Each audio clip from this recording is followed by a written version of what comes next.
प्यारेलाल की कहानियों में आपका एक बार फिर स्वागत है। आज की कहानी है, उसका शीर्षक है चार चतुर। पुराने समय की बात है। एक गांव में चार मित्र थे, जिनमें से एक बनिया था, दूसरा जाट, तीसरा तेली और चौथा राजपूत था। चारों ही असाधारण प्रतिभा के धनी थे, यानी चारों में विशेष गुण थे, चतुर थे वो। तो एक बार चारों इकट्ठे एक गांव में चले गए और सायंकाल को वहाँ पहुँच गए। सर्दी का महीने था, पौ माह का। और वहाँ जा कर के और उनको सायंकाल हो गई और एक चबूतरा था, उस पर बैठ गए चारों। अब आपस में विचार विमर्श कर रहे हैं कि भाई देखो, अभी तो सर्दी का वक्त है, समय है, और सर्दी बहुत ज़्यादा है, और हमारे पास तो किसी तरह कोई बंदोबस्त है ही नहीं, रहने का, खाने का, ठहरने का। ना ही कोई रजाई है, ना बिस्तर है, तो कैसे रात कटेगी अपनी। तो चारों विचार विमर्श कर रहे थे, तो उसमें जो है वो जाट का लड़का है, वो बोलता है कि भाई मेरे को जो ना 1 किलो बासमती चावल अच्छे पके हुए घी बूरा के साथ अगर मिल जाएं तो, और मैं खा के सो जाऊं, तो मुझे किसी रजाई बिस्तर की आवश्यकता नहीं है और ना ही मुझे सर्दी लगेगी। अब क्या था कि वहीं से ना एक बनिए की लड़की गुजर रही थी रास्ते से। उनकी बातें सुन करके वो वहाँ खड़ी हो गई और वो उनकी बातों को बड़े ध्यान से सुनने लगी। अब जो है तेली वाला बोला कि भाई 3 किलो रजाई, रुई 3 किलो रजाई में हो और 3 किलो ही गद्दे में हो रुई, और मुझे वो मिल जाएं और मैं जो है उनको ओढ़ के सो जाऊं, तो मुझे जो है ना सर्दी नहीं लगेगी, मुझे किसी भोजन की भी आवश्यकता नहीं है।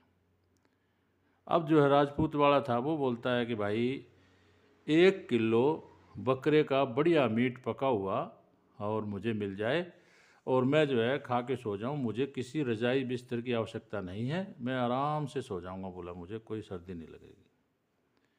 अब जो है बारी थी बनिए की। तो बनिए वाला बोला, बोले हाँ, 36 प्रकार के भोजन हो और साहूकार की बेटी पंखा डुला करके मुझे भोजन कराए और मैं जो है खा के सो जाऊं, तो भाई मुझे सर्दी नहीं लगेगी। तो उस लड़की ने चारों की बातें सुनी और उसने जो है ना उनको चारों को बोला कि चलो भाई आप लोग मेरे घर चलो। अब वो जो चारों को अपने घर ले गई, घर ले जा करके उनको बैठा दिया।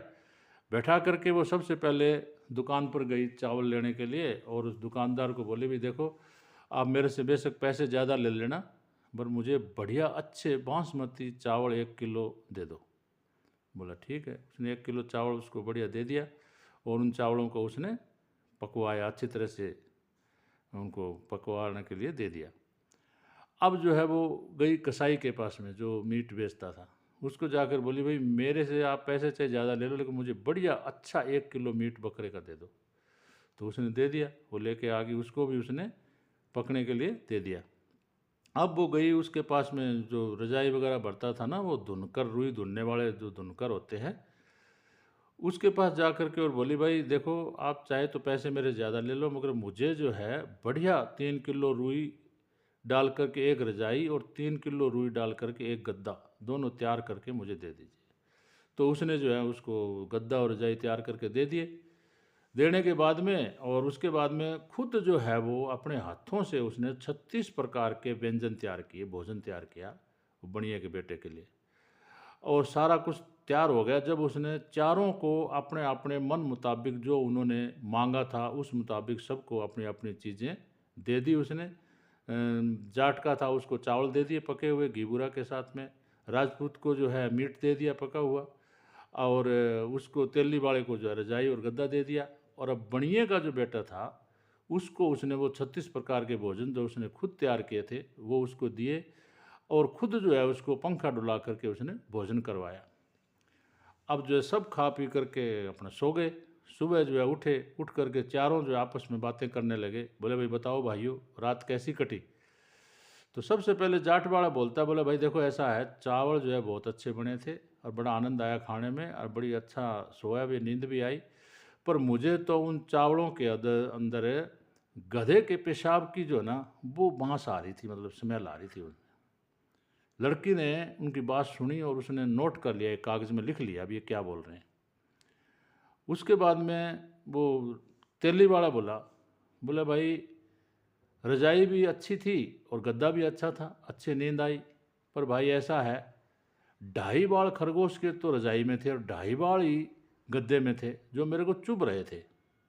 अब ये देखो ना कि खरगोश के बाल बहुत महीन होते हैं और उनकी पहचान करना रजाई के अंदर, तो ये एक बहुत बड़ी चतुराई की बात है। तो लड़की ने उनकी वो बात भी नोट कर ली।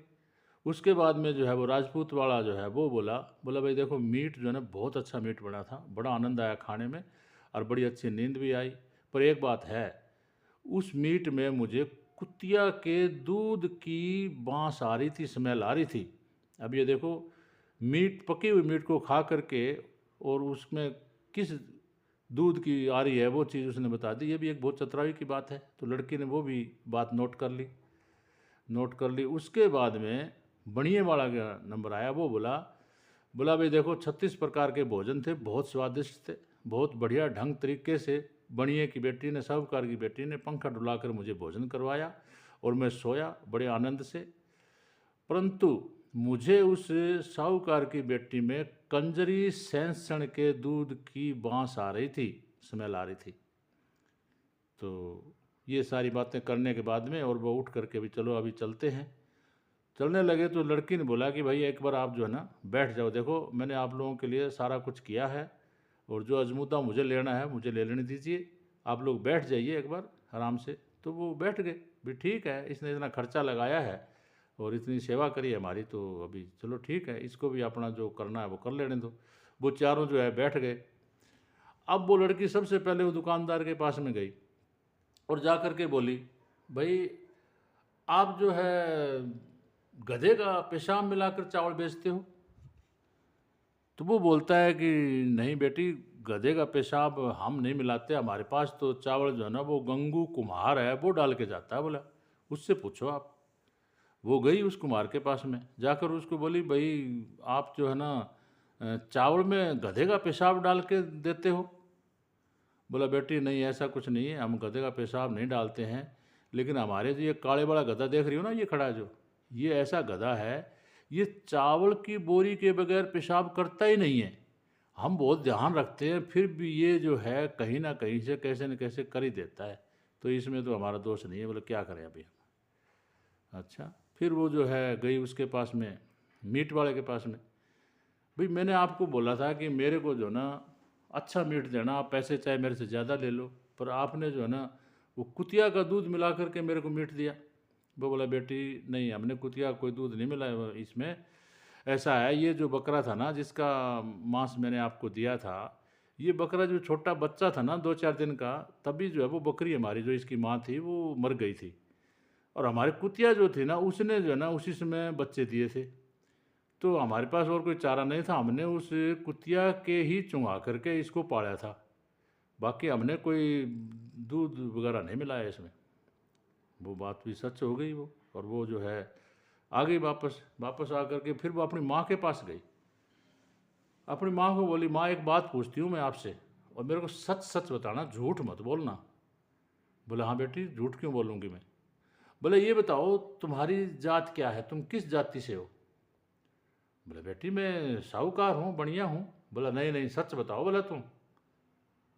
तो बोला बेटी ऐसा है, देखो मेरी जाति जो है ना वो कंजरी सैंसण है। वो ऐसे है, हमारी ये घुमंतू जाति है कंजरी सैंसण।